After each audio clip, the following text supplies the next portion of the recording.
Salam sejahtera Malaysia, denyut nadi suara rakyat bergema di channel ini. Selepas saja UMNO mengumumkan bahawa dibuka peluang untuk mereka-mereka yang sudah pernah dipecat daripada parti untuk dapat masuk semula ke parti UMNO. Isham Jalil muncul.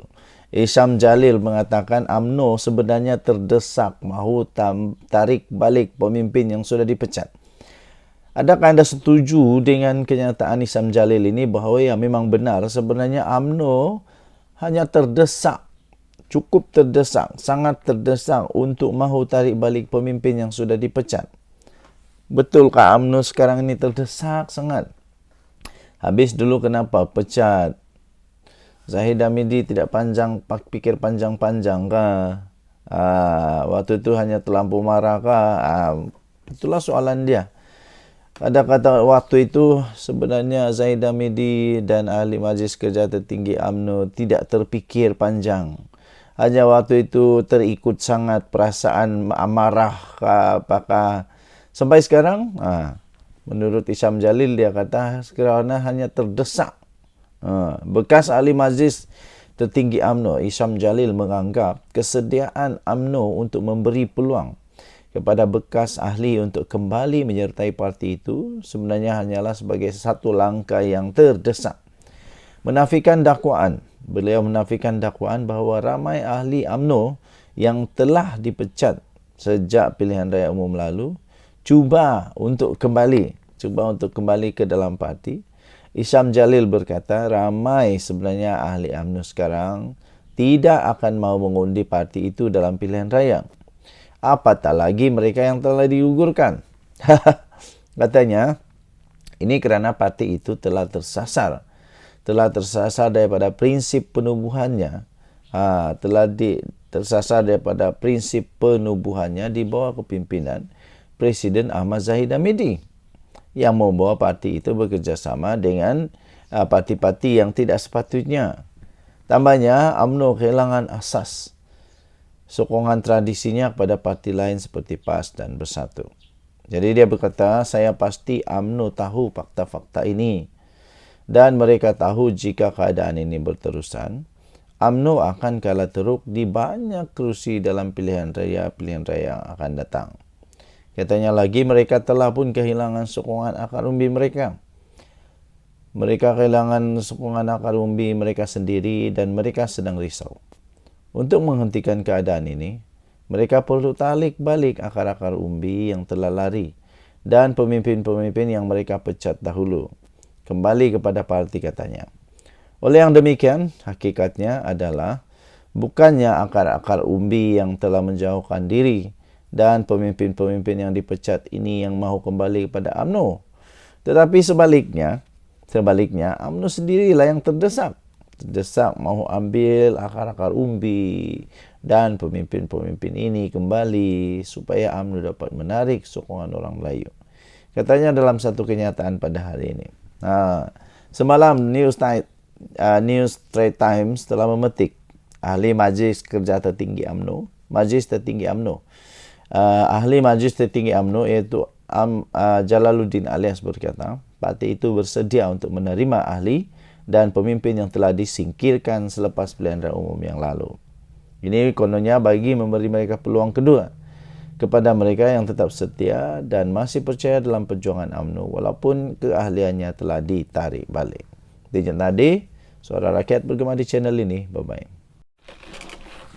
Salam sejahtera Malaysia, denyut nadi suara rakyat bergema di channel ini. Nampaknya Hamzah Zainuddin kena sekolah. Hamzah Zainuddin kena sekolah kau-kau punya oleh Perdana Menteri Datuk Seri Anwar Ibrahim. Nampaknya apabila Hamzah Zainuddin cuba-cuba untuk nak kenakan Perdana Menteri, dia pula kena sekolah oleh Perdana Menteri Datuk Seri Anwar Ibrahim. Apa ingat Datuk Seri Anwar Ibrahim ni orang biasa-biasa kah? Tidak. Datuk Seri Anwar Ibrahim seorang yang cukup jelas, cukup bijak dan tidak mudah untuk dimain-main. Perdana Menteri Datuk Seri Anwar Ibrahim menjawab kritikan yang Pada pendapat saya, kritikan yang kurang bermakna dan kritikan yang membawa pada yang makan diri sendiri. Hamzah Zainuddin mengelak jawab apakah PN sokong tauke kaya. Itu soalan Datuk Seri Anwar Ibrahim. Perdana Menteri Datuk Seri Anwar Ibrahim menyindir, dia menyindir Ketua Pembangkang Hamzah Zainuddin kerana mengelak daripada menjawab persoalan apakah sebenarnya Perikatan Nasional ni menyokong golongan kaya serta warga asing berhubung rasionalisasi tentang subsidi. Bercakap kepada pemerintah pada hari ini, Datuk Seri Anwar Ibrahim berkata Hamzah Zainuddin seolah-olah mengelak daripada menjawab soalan berkenaan. Namun, sebaliknya mengalihkan perhatian daripada meminta Perdana Menteri melawat pasar basah. Hampir saban minggu, saya ke warung-warung kecil dan pasar. Dan setiap kali saya pergi, saya tanya harga barang, masalah mereka.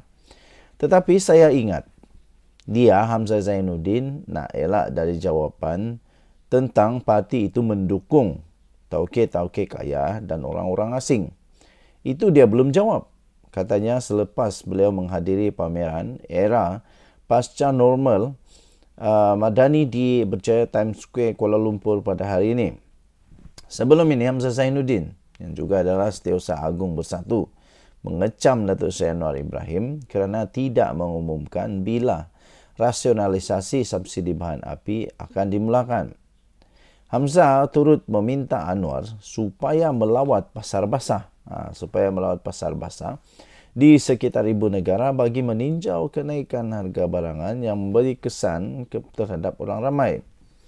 Pada 21 Mei lalu, Anwar telah mengumumkan kerajaan akan menamatkan subsidi diesel dengan jangkaan permintaan RM4 bilion yang menurutnya hanya menguntungkan maha kaya dan lebih 3 juta warga asing sebelum ini. Bagaimanapun, katanya kerajaan akan terus memberi subsidi diesel untuk 10 jenis pengangkutan awam dan 23 jenis kenderaan yang digunakan untuk mengangkut barangan bagi mengekang kenaikan harga barangan dan perkhidmatan secara mendadak. Dalam pada itu, Datuk Seri Anwar Ibrahim yang juga adalah Menteri Kewangan berkata, Kementerian berkenaan akan mengumumkan butiran pelaksanaan subsidi bersasar tidak lama lagi. Mengulas lanjut, Datuk Seri Anwar Ibrahim berkata mekanisme pelaksanaan dan tarikh subsidi diesel bersasar akan dijelaskan oleh Menteri Kewangan 2, Amir Hamzah Azizan. Menteri Kewangan kedua akan memberikan penjelasan dalam masa yang singkat. Ini bukan semua PM lakukan, katanya. Saya beri gambaran kerangka besar. Kemudian akan ada tindakan susulan. Sebab itu saya kasih tahu antara dasar dan titik bengik, katanya lagi. Denyut nadi Suara Rakyat bergema di channel ini. Jangan lupa tekan butang subscribe, like dan share. Malaysia kita punya, cinta Malaysia aku, kita jaga kita. Bye-bye.